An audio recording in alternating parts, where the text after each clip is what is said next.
یہ البر حسن الخلق یہاں سے ہے. اچھا، بسم اللہ الرحمن الرحیم. قال رسول اللہ صلی اللہ علیہ وسلم البر حسن الخلق والإثم ما حاك في صدرك وكرهت أن يطلع عليه الناس. ترجمہ سنیں. جناب رسول اللہ صلی اللہ علیہ وسلم کا ارشاد مبارک ہے کہ نیکی یہ حسن اخلاق کا نام ہے. بر کہتے ہیں نیکی کو، حسن الخلق اچھے اخلاق. فرمائیں کہ نیکی یہ اچھے خلق کا نام ہے، اچھے اخلاق کا نام ہے. والاسم، اسم کہتے ہیں گناہ کو، اور گناہ کسے کہتے ہیں؟ والاسم ما حاک فی صدرک، گناہ اسے کہتے ہیں جو تمہارے دل میں کھٹکے. گناہ ہر اس عمل کو کہتے ہیں جو تیرے دل میں کھٹکے. حاکا، جیسے انسان کے دل میں کوئی چیز کھٹکتی ہے نا، جو تمہارے دل میں کھٹکے. وَكَرِهْتَ أَن يَطَّلِعَ عَلَيْهِ النَّاسِ، اور تم ناپسند کرو اس بات کو کہ لوگ اس پر مطلع ہو جائیں. ترجمہ سمجھ میں نہیں آیا، پھر سے کرتا ہوں. البر حسن الخلق، نیکی اچھے اخلاق کا نام ہے. یہاں تک سمجھ آیا. والاسم، اور گناہ کسے کہتے ہیں؟ ما حاک فی صدرک، گناہ کہتے ہیں ہر اس چیز کو، ہر اس عمل کو جو تمہارے دل میں کھٹکے، تمہارے دل میں تردد پیدا کرے. ترجمہ سمجھ رہے؟ تشریح کریں گے انشاءاللہ. وَكَرِهْتَ أَن يَطَّلِعَ عَلَيْهِ النَّاسِ، اس کا تعلق بھی والاسم ما حاک فی صدرک سے، کہ گناہ ہر اس چیز کو کہتے ہیں کہ جو تمہارے دل میں کھٹکے، اور تم ناپسند کرو اس بات کو کہ لوگ اس پر مطلع ہو جائیں. تم لوگوں کے مطلع ہونے کو پسند نہ کرو اس پر. اب ترجمہ سمجھ میں آیا؟ جی اچھا. جی البر حسن الخلق، نیکی حسن خلق اچھے اخلاق کا نام ہے. ٹھیک ہے، نیکی، جی نیکی اچھے اخلاق کا نام ہے. والاسم، اور گناہ کسے کہتے ہیں؟ ما حاک فی صدرک، جو تمہارے دل میں کھٹکے. وَكَرِهْتَ أَن يَطَّلِعَ عَلَيْهِ النَّاسِ، اور تم ناپسند کرو کس چیز کو؟ کہ يَطَّلِعَ عَلَيْهِ النَّاسِ، کہ لوگ اس بات پر مطلع ہو جائے، لوگوں کو پتہ چل جائے. گناہ کی تعریف یہ ہے کہ دل میں کھٹکے اور لوگ اس پر مطلع ہوں، تم اس کو ناپسند کرو. اب ترجمہ سمجھ آیا. لیکن اس حدیث میں جناب نبی کریم صلی اللہ علیہ وسلم نے دو باتیں ارشاد فرمائی ہیں. ایک نیکی سے متعلق کہ نیکی کا حقیقی مطلب کیا ہے، نیکی کہتے کسے ہیں. فرمایا البر حسن الخلق، نیکی اچھے اخلاق کا نام ہے. نیکی اچھے اخلاق کا نام ہے. اب کیا مطلب اچھے اخلاق؟ یہ بات یاد رکھیں کہ حسن خلق کا مفہوم یا اچھے اخلاق کا مفہوم عام طور پر ہم جو سمجھتے ہیں کہ کسی سے ہنس کر بات کر لینا، مسکرا کر بات کر لینا، بس اچھے اخلاق یہاں تک محدود ہے. ہم عام طور پہ یہی سمجھتے ہیں نا. تو یہ بات سمجھ لیں کہ حسن خلق صرف اس کا نام نہیں ہے. اچھے اخلاق، اخلاق کا اچھا ہونا صرف اس کا نام نہیں ہے کہ صرف اچھے انداز سے یا ہنس کر نرمی سے بات. یہ یقیناً اچھا ہے، یہ یقیناً حسن خلق میں داخل ہے. یہ حسن خلق میں داخل ہے. نرمی، شفقت سے بات کرنا، اچھے انداز سے پیش آنا، یہ مکمل طور پر اچھے اخلاق نہیں ہے، لیکن اچھے اخلاق کا ایک حصہ ہے. بات سمجھ میں آ رہی ہے؟ پھر اچھے اخلاق اور کسے کہتے ہیں؟ جتنی بھی انسان کے دل میں جو صفات محمودہ ہوتی ہے، جس کو ہم کہتے ہیں نا صفات حمیدہ، یہ سب اچھے اخلاق ہیں. تواضع، عاجزی، آ جائے بیٹھ. بات سمجھ میں آ رہی ہے؟ تواضع ہو گیا، عاجزی ہو گئی، نرمی ہو گئی، اسی طریقے سے رحم دلی ہو گئی. یہ بات سمجھ میں آ رہی ہے؟ ادب ہو گیا. یہ سب کے سب اخلاق کے اندر داخل ہے. وعدے کی پابندی ہو گئی، سچ بولنا. بات سمجھ میں آ رہی ہے؟ یہ سب کس میں داخل ہے؟ اچھے اخلاق میں داخل ہے. تو پھر بد اخلاقی کسے کہیں گے؟ عام طور پر ہم اس کا مفہوم بھی بہت محدود سمجھتے ہیں. کسی نے بھئی لڑائی جھگڑا کر لیا، غلط جواب دے دیا، ہم کہتے ہیں یہ بد اخلاقی ہے یا یہ بد اخلاق ہے. یہ یقیناً بد اخلاقی کا حصہ ہے، لیکن مکمل طور پر بد اخلاقی صرف یہاں تک محدود نہیں ہے کہ اونچی آواز میں جواب دے دینا، نامناسب رویہ اپنا لینا. یہ یقیناً بد اخلاقی کا حصہ ہے. پھر بد اخلاقی جتنی بھی صفات رذیلہ ہے وہ سب بد اخلاقی میں داخل ہے. دل میں تکبر کا ہونا، غرور کا ہونا، دل کے اندر حسد کے جذبات کا ہونا، کینہ دل میں رکھنا، ناجائز طور پر غصہ کرنا، یہ سب کے سب کیا یہ بد اخلاقی ہے. وعدہ خلافی کرنا، خیانت کرنا، دھوکہ دینا، یہ سب بد اخلاقی میں داخل ہے. بات سمجھ میں آ رہی ہے آپ حضرات کو؟ یہ علماء نے لکھا ہے تشریح میں، تفصیلات لکھی ہے کہ اچھے اخلاق کا مطلب کیا ہے اور بد اخلاقی برے اخلاق کا مطلب کیا ہے. تو عام طور پر ہمارے ہاں معاشرے میں ذہن میں صرف بہت محدود ہے کہ بھئی ہم کہتے ہیں اچھے اخلاقی ہیں کہ بھئی بڑے اچھے انداز میں مسکرا کر بات کر لی، ہنس کر، بس یہاں تک محدود ہے. بد اخلاقی بھی غلط طریقے سے بات کی، نامناسب انداز اپنایا، تو دیکھیں وہ اچھے اخلاق کا حصہ ہے اور یہ بد اخلاقی کا حصہ ہے. لیکن جتنی بھی اچھی صفات ہے، جیسے میں نے کہا نا کہ انسان کے دل میں حسد نہیں ہے، بلکہ دوسرے کے لیے ایک محبت ہے، اخلاص ہے. بات سمجھ میں آ رہی ہے؟ اسی طریقے سے نرمی ہے، شفقت ہے، سچ بولنا ہے، امانت و دیانت ہے، یہ سب کے سب کیا یہ حسن خلق ہے. دوسرے کے ساتھ ہمدردی ہے، معاونت کا جذبہ ہے، یہ سب کے سب کیا ہے؟ حسن خلق. اور اس کے برعکس بد اخلاقی، سوء خلق کیا ہوگا؟ ایک تو یہی ظاہری جیسے بد اخلاقی، نامناسب انداز اپنانا، بے ادبی کرنا، ناجائز طور پر غصہ کرنا، دل کے اندر حسد رکھنا، کینہ رکھنا، بغض رکھنا، تکبر کا دل میں ہونا، جھوٹ کی عادت، وعدہ خلافی کی عادت، گالم گلوچ، یہ سب برے اخلاق ہیں. تو اچھے اور برے اخلاق اس کا دائرہ بہت وسیع ہے. اس میں سے کوئی بات ہوگی ہم کہیں گے بھئی یہ بد اخلاقی ہے. جھوٹ بولنا بھی بد اخلاقی ہے، دل میں حسد رکھنا بھی بد اخلاقی ہے، تکبر کرنا بھی بد اخلاقی ہے. بات سمجھ میں آ رہی؟ بلا وجہ غصہ، ناجائز طور پر غصہ کرنا بھی بد اخلاقی ہے. اس کے برعکس نرمی سے پیش آنا خوش اخلاقی میں داخل ہے. اچھے انداز سے آ جائیں، اچھے انداز سے پیش آنا یہ بھی خوش اخلاقی میں داخل ہے. نرمی کا جذبہ، دوسروں کے ساتھ مخلص رہنا، ہمدردی کرنا، کام آنا اور وعدے کی پابندی کرنا بھی خوش اخلاقی ہے. سچ بولنا بھی خوش اخلاقی ہے. تو یہ جو ہے آپ علیہ السلام نے فرمایا کہ نیکی اور حسن خلق کا نام ہے. نیکی حسن خلق کا نام ہے کہ انسان ساری اچھی صفات اپنا لے. تو جتنی بھی اچھی صفات انسان کے اندر ہوگی یہ گویا کہ نیکی پر عمل کر رہا ہے. حدیث کو سمجھ لیں، یہ نیکی، آپ نے کسی سے سچ بولا یہ آپ نے نیکی کی، آپ نے کسی سے ہمدردی کی آپ نے نیکی کی، آپ نے اس کے ساتھ نرمی اور شفقت کا معاملہ کیا آپ نے نیکی کی، آپ نے وعدہ کر کے پورا کیا آپ نے نیکی کی، آپ نے معاملے میں امانت اور دیانت کا مظاہرہ کیا تو آپ نے نیکی کی. بات سمجھ میں آ رہی ہے؟ اس کے برعکس انسان صفات رذیلہ یا مذمومہ اپنائے گا، جھوٹ بولے گا، ہم کہیں گے بھئی اس نے نیکی گناہ کیا ہے. بد اخلاقی کی بد اخلاقی گناہ ہے، جھوٹ بولنا بد اخلاقی ہے گناہ ہے، ناجائز غصہ کرنا بد اخلاقی ہے گناہ ہے. تو آپ علیہ السلام نے فرمایا البر حسن الخلق، نیکی کس کا نام ہے؟ حسن خلق کا نام، اچھے اخلاق کا نام. پھر اچھے اخلاق کا مطلب کیا ہے تو وہ تفصیل میں نے آپ حضرات سے عرض کر دی. کچھ بات سمجھ میں آ رہی ہے؟ تو یہ سمجھے البر حسن الخلق، سب کو سمجھ میں آیا کہ نیکی اچھے اخلاق کا نام ہے. یعنی یہ بھی نیکی ہے، اس کو انسان کوئی خارجی چیز نہ سمجھے.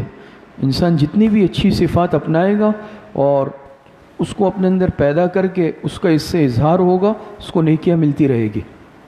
یعنی نیکیاں کماتا رہے گا اچھے اخلاق کے نتیجے میں. اور اس کے نتیجے میں اگر بد اخلاقی والی صفات ہوں گی تو یہ گناہ کمائے گا. یہ بات سمجھ میں آئی؟ تو حقیقی نیکی کیا ہے؟ حسن الخلق فرمایا، اچھے اخلاق. حقیقی نیکی کیا ہے؟ حسن الخلق فرمایا، اچھے اخلاق کا نام ہے، جگہ دے رہے. اور فرمایا والاسم ما حاک فی صدرک، اسم کہتے ہیں گناہ کو. گناہ کسے کہتے ہیں؟ گناہ کسے کہتے ہیں؟ وہ تو بہرحال ہم سمجھتے ہیں، ہم اور آپ دین الحمدللہ اتنا پڑھے ہوئے ہیں ہم اور آپ کہ ہم پتہ ہے بھئی یہ کام گناہ ہے، یہ کام گناہ ہے، یہ کام گناہ ہے. پھر بعض گناہ وہ بڑے گناہ ہیں وہ کبیرہ گناہ کہلاتے ہیں، بعض چھوٹے گناہ ہیں وہ صغیرہ گناہ کہلاتے ہیں۔ لیکن یہاں مطلقاً آپ علیہ الصلوۃ والسلام نے اسم کی تعریف فرمائی۔ گناہ کہتے کسے ہیں؟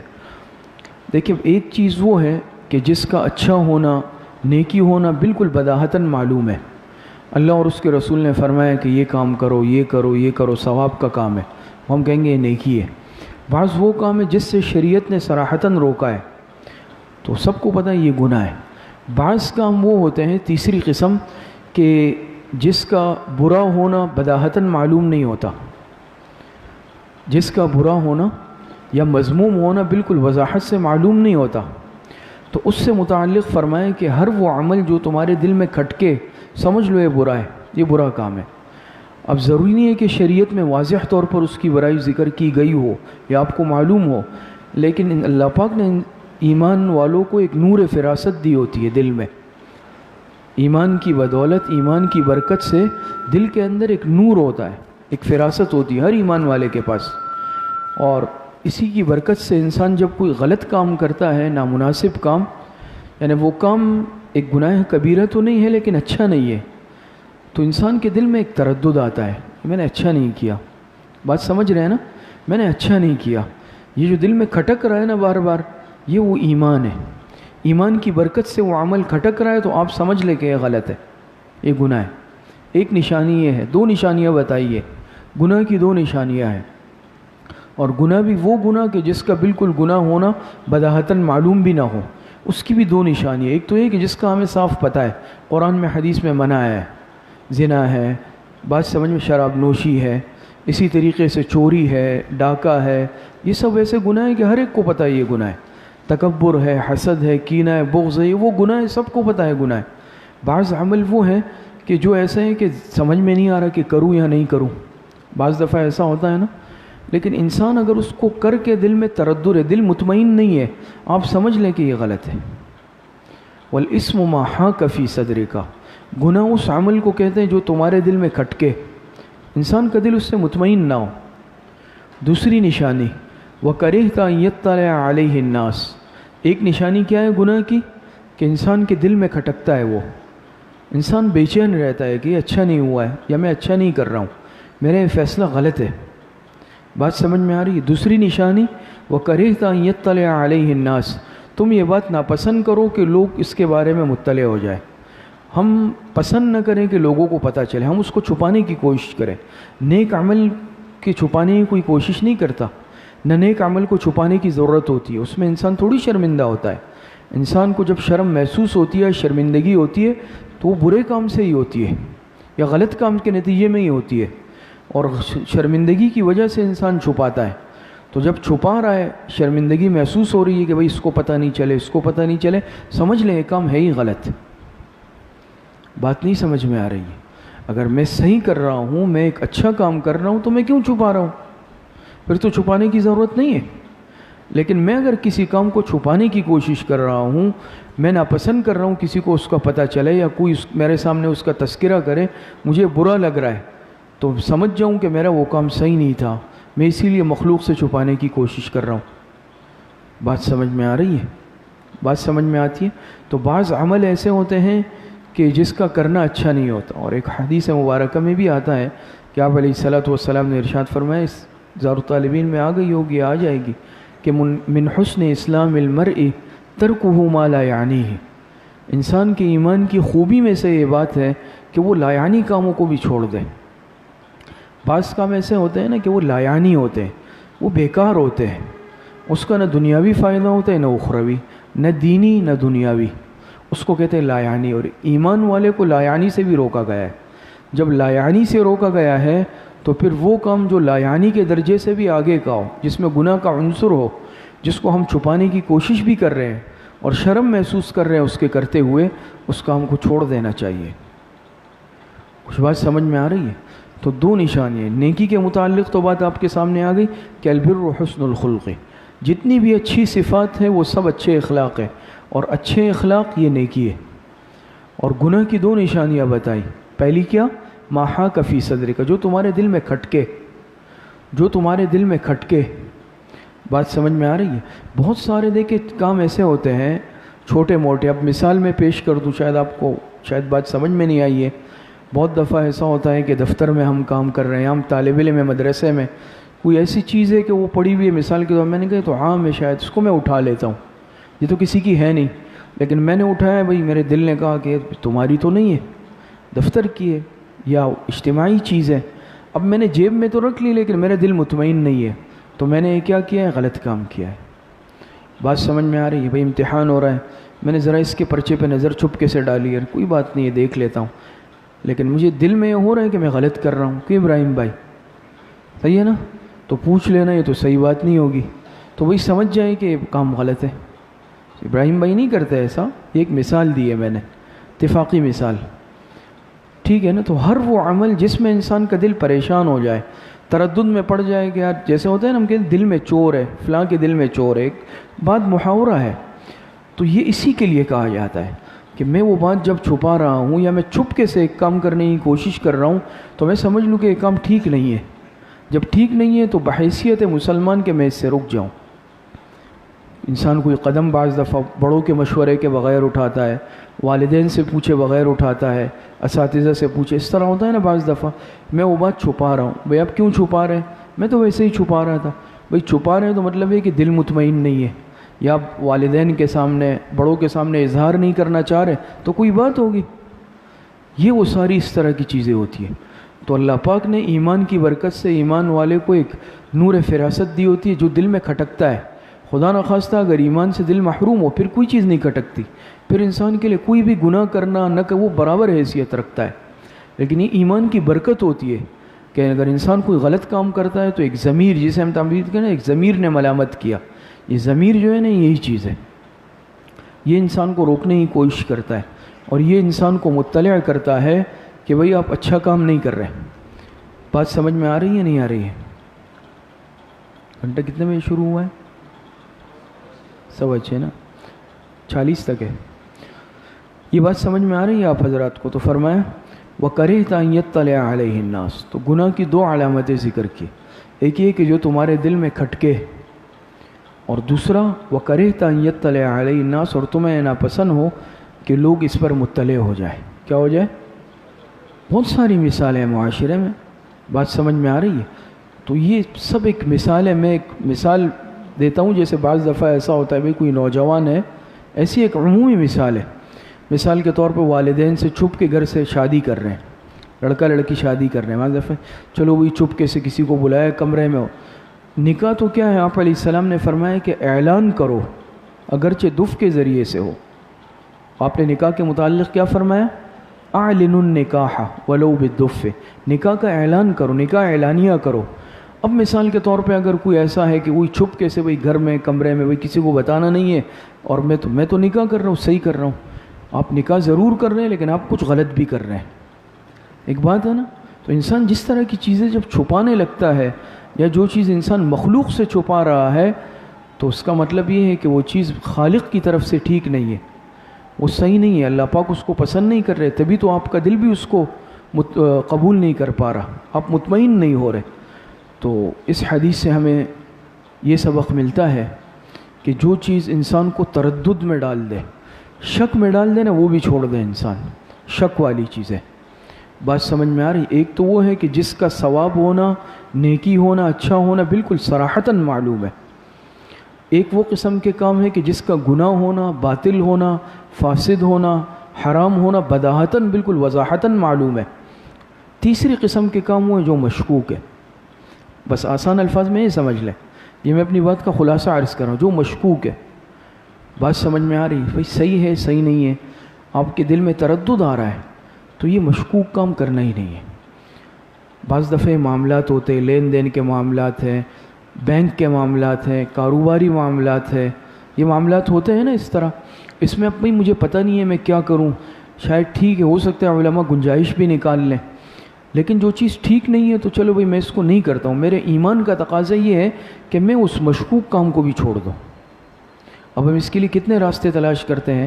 ایک عالم سے پوچھا، اس نے کہا ٹھیک نہیں ہے، بھائی چلے نہیں دوسرے امام صاحب سے پوچھتا ہوں، وہ بھی کہہ رہے ہیں جائز نہیں ہے، یا کم از کم آپ نہ کریں. نہیں بھائی میں جا کے فلاں مفتی صاحب سے پوچھتا ہوں. اب میں 10 علماء کے پاس جاؤں گا کہ کوئی مجھے کہہ دے کہ ہاں کر لو، تو میں کیوں پھر رہا ہوں اس طرح؟ سوال یہ ہے نا کہ ایک چیز ٹھیک نہیں ہے، جب ٹھیک نہیں ہے میں کیوں زبردستی اس میں راستہ تلاش کرنے کی کوشش کروں؟ بحیثیت مسلمان کہ کیا میں اس بات پر قادر نہیں ہوں کہ میں مشکوک معاملے کو چھوڑ دوں؟ کچھ بات سمجھ میں آ رہی ہے؟ تو بہرحال خلاصہ یہ ہے کہ جو بات انسان کو کٹکے، خود بھی انسان کا دل اس پر مطمئن نہیں ہو، تو انسان اس بات کو خدا حافظ کہہ کر بالکل چھوڑ دے۔ کبھی مشکوک معاملات میں، مشتبہ معاملات جس کو کہتے ہیں نا، مشتبہ، بعض چیزیں ایسی ہوتی ہے کہ بھئی یہ گوشت حلال ہے حرام ہے، اب اس کا پتہ نہیں چل رہا، تو احتیاط کس میں ہے کہ انسان کھا لے یا چھوڑ دے؟ چھوڑ دے، احتیاط اس میں ہے، کیونکہ کھا لیا خدا نخواستہ بعد میں پتہ چلا کہ صحیح نہیں تھا، لیکن اگر آپ نے چھوڑ دیا تو آپ کی جان ہی چھوٹ گئی۔ آپ نے بعد میں اگر پتہ بھی چلے تو کوئی مسئلہ نہیں ہو، کیونکہ میں نے استعمال ہی نہیں کیا۔ تو جو معاملہ بھی یاد رکھے مشکوک ہو، مشتبہ ہو، ایک صاحب ایمان کے ایمان کا تقاضا یہ ہے کہ وہ اس کو بالکل چھوڑ دے اور اس سے دوری اختیار کر لے۔ بات سمجھ میں آ گئی؟ اللہ پاک صحیح عمل کی توفیق عطا فرمائے۔